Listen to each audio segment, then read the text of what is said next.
Family के साथ मुलाकात की। अब्दुल रज़ाक साजिद साहब अंजुमन तलबा इस्लाम के मरकज़ी सदर थे, आप अंजुमन तालिबात इस्लाम की सदर थी, दोनों की शादी कैसे हो गई? ये तो बहुत मुश्किल सवाल आपने कर दिया, और प्राइवेट भी। हमारे घर वाले भी ऑब्वियसली रिश्ता देख रहे थे और बहुत सारी जगहों पे कहा हुआ था, और वालिदैन की भी ये ख्वाहिश थी कि जैसे मेरा इंटरेस्ट है इस तरह का कोई जीवन साथी मिले तो मैं ज़्यादा खुश रहूँगी। तो फिर बहुत सारे लोगों को कहा हुआ था, ATI के ही कुछ जो साबकीन हैं वो रिश्ता लेकर हमारे घर आए थे। इनका रिश्ता कौन कौन लेके आया था? सैयद रियाज हुसैन शाह साहब रिश्ता लेकर आए थे, हमारे मुर्शद भी हैं वो। आप उनकी बैत हैं? जी, बैत भी हूँ और मैंने उनसे पढ़ा भी है, स्टूडेंट भी हूँ मैं उनकी। और साजिद साहब भी उनके मुरीद हैं? जी, साजिद भी उनके मुरीद हैं जी। तो जब आपका रिश्ता तय हुआ तो आपने साजिद साहब को देखा हुआ था पहले और साजिद साहब से मिली हुई थी? जी, काफ़ी मुलाकात थी जी। तो इसमें पसंदीदगी भी शामिल थी या सिर्फ वालिदैन की मर्जी शामिल थी? नहीं, पसंदीदगी शामिल थी। कितने शादी को साल हो गए? ये साजिद को ज़्यादा याद होता है। 25 साल माशाल्लाह, 25 साल और कुछ महीने। तो कितनी दफ़ा लड़ाई हुई 25 साल में? मैं ही लड़ती हूँ, साजिद चूँकि लड़ते नहीं हैं, सो 25,000 अनसक्सेसफुल अटेम्प्ट्स हैं। ये आगे से जवाब नहीं देते आपकी लड़ाई? ये जवाब नहीं देते हैं। किन बातों पे लड़ाई होती है? घर में देर से आने से लड़ाई होती है, और घर में खाना बनाया होता है, बच्चे वेट कर रहे होते हैं कि आज अब्बू के साथ डिनर करेंगे, अब्बू लेट आते हैं, डिनर करके आते हैं, तो इस वजह से थोड़ा हो जाता है। बच्चों को डिसिप्लिन करने के लिए मैं ज़रा सख्ती करती हूँ, और साजिद कहते हैं कि सख्ती नहीं करनी, इस बात पे भी थोड़ा प्रॉब्लम हो जाता है। तो इनकी सबसे अच्छी बात क्या है साजिद साहब की? पेशेंस और काइंडनेस, कभी किसी की बुराई नहीं करते हैं, तनकीद नहीं करते हैं। He is very positive man. और इनकी खामी क्या है? बीवियों से बेहतर तो कोई नहीं जानता। हर किसी पे ट्रस्ट कर लेते हैं। आप समझाती हैं ना ट्रस्ट करें? सब पर नहीं किया जा सकता, थोड़ी अपनी आंखें खुली रखनी चाहिए। चैरिटी का काम है, ये मिलजुल के करते हैं, इसमें किसका रोल ज़्यादा है और किसका कम? वैसे तो सबको लगता है कि शायद मैं ही सबसे ज़्यादा काम कर रहा हूँ, लेकिन आई मस्ट एडमिट कि साजिद का रोल ज़्यादा है। मुझे चैरिटी सेक्टर बहुत मुश्किल लगता था, मैं एक्चुअली चाहती भी नहीं थी कि इस सेक्टर में, क्योंकि लाइफ बहुत डिफ़िकल्ट हो जाती है। घर का खर्च कौन चलाता है, साजिद साहब या आप? मैं चलाती हूँ। इनकी जो भी पे चेक होता है वो 100% मेरे पास होता है। साजिद फाइनेंशियल कंट्रोल नहीं रखते हैं, कभी भी नहीं रखा। What do you think about your father? Is he different from other fathers? A lot busier, yeah. You don't like that he's a busy man? I don't mind it. It's part of the work. I understand it. It's just business.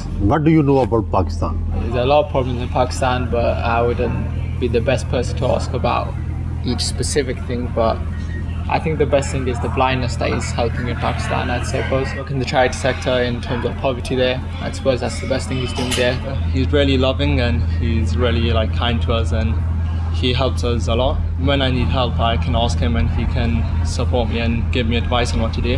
आप ये बताएं कि आप क्या पढ़ रही हैं, क्या करती हैं, और आपका अपने वालिद के बारे में क्या ख्याल है? I'm a university student in Portsmouth, and I study sociology.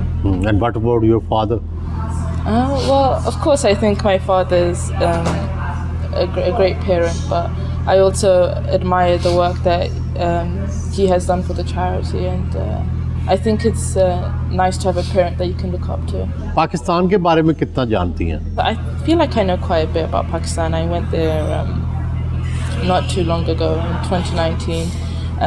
I was quite young back then, so I wouldn't say I know as much as my parents, but no, I feel like there's a lot of work to be done over there, and I think it's great that my parents are helping out in the best way that they can.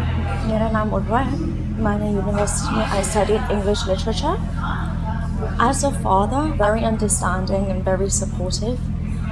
माँ खुद ही माँ तो पाकिस्तान में पैदा हुई थी, जब मेरी माँ university was still in university, और मुझे याद है जब चैरिटी को फर्स्ट शुरू भी किया था, we were living in Nottingham, and मेरा leaflets print out करते थे छोटे box room में. So I've seen the charity grow from our small house in a little box room into where it is today, and it brings me great pride to see how far my parents have come and the legacy that they have built and all the work that they are doing in Pakistan. आप अपने father के बारे में क्या समझते हैं, कैसा उनका काम है, क्या करते हैं? Yeah, most of our childhood memories are based around working as a family, setting up charity, so I take great pride in all the work that we're doing. आप ये बताएं कि पाकिस्तान में बच्चों को जो ग्रो अप करना है, बच्चों को परवरिश करना है, वो ज़्यादा मुश्किल है या यूके के अंदर जो पाकिस्तानी बच्चे हैं उनकी परवरिश करना मुश्किल है? मुझे लगता है कि यूके में फैमिली रेस करना बहुत से लिहाज से ज़्यादा मुश्किल है। आपके 3 बच्चे जो हैं वो तो उर्दू बोलते हैं, 2 नहीं बोलते, तो क्या उन पे ज़्यादा एफर्ट नहीं हो सकी? असल में बड़े बच्चे जो होते हैं उसको वालिदैन रेस करते हैं, और मुझे लगता है कि छोटे बच्चे जो होते हैं उनको आपके बड़े बच्चे रेस करते हैं। बड़े बच्चे ज़्यादा बड़े बहन भाइयों को फॉलो करते हैं माँ बाप के बजाय, तो ये चूँकि आपस में इंग्लिश बोलते हैं ज़्यादा, तो इस वजह से इनको इंग्लिश आती है, उर्दू समझ लेते हैं, बोल नहीं पाते। और इस्लाम की अंडरस्टैंडिंग में इनको दिलाने में आप किस हद तक कामयाब हुए हैं?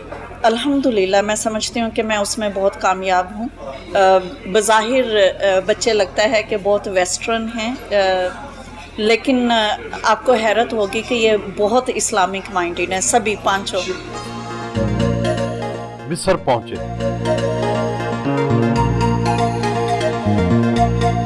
टांगे पर सवार होकर एहराम मिस्र देखने पहुँचे।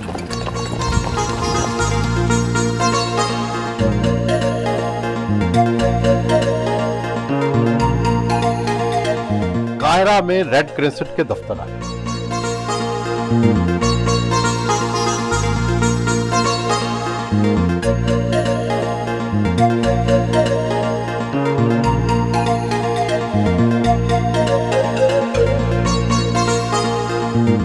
गजा के मुसलमानों के लिए खाने पीने की अशिया और इमदादी सामान की खुद पैकिंग की।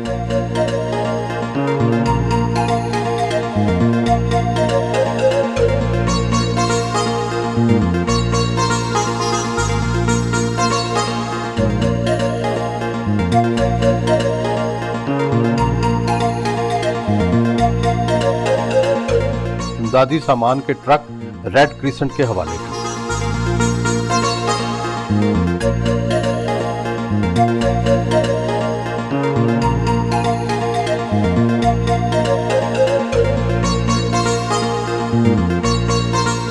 आज हम मिस्र काहिरा में जो रेड क्रॉस का ऑफिस है, जिसको यहाँ हलाले अमर कहते हैं मुसलमान दुनिया में, आप यहाँ आए हैं अल मुस्तफ़ा वेलफेयर ट्रस्ट की तरफ से, और ये ट्रक्स लेके आए हैं आप गाज़ा के मुसलमानों के लिए, फ़लस्तीनियों के लिए, और ये कब तक और कैसे यहाँ से जाएंगे? अल्हम्दुलिल्लाह हमारी आज ये सेकंड डिलीवरी है रेड क्रिसेंट कैरो के साथ। ये यहाँ से रफ़ा बॉर्डर जाएंगे।